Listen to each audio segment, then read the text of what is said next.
sign of the times of American life in the 1980s. A House committee today approved a bill that would require many of the nation's companies to give 10 weeks leave to new fathers as well as mothers. This bill is raising questions and clashes about deeply held American values. Charles Osgood reports. Yes. Cute little boy. Yeah, cute little boy. Mark Sachs is taking 2.5 months off work to stay home and take care of his new son, Eli. Mark's employer offers paternity leave, and he decided to take advantage of it. Aren't you a good little boy? Yes, you are.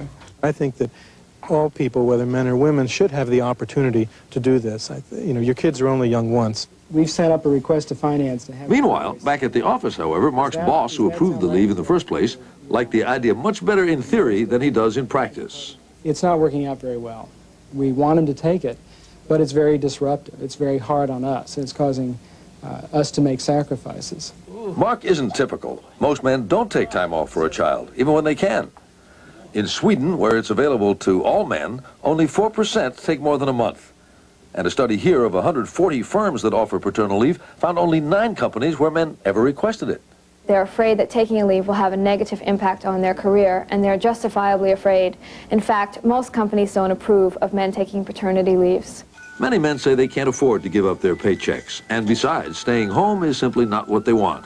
I would have gone crazy if I would have stayed home, so I had to go back to work.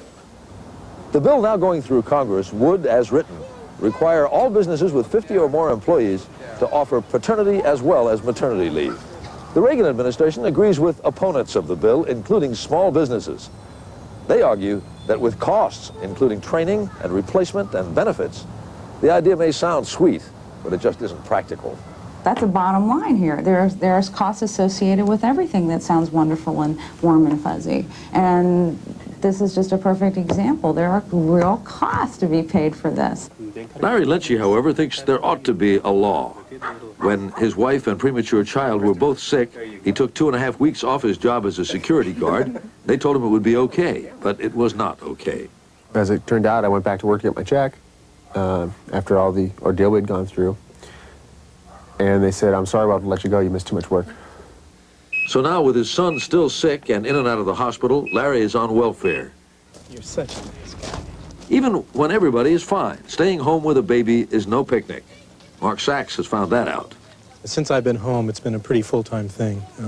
I have ultimate respect for anybody who stays home with their children, which I don't think I ever had before. Nobody is saying that anybody has to take paternity leave. Most won't. But if the bill passes in its present form, anybody who wants to and can afford to, can. Good little guy. Charles Osgood, CBS News, Silver Spring, Maryland. And that's the CBS Evening News. Dan Rather, see you tomorrow. Good night.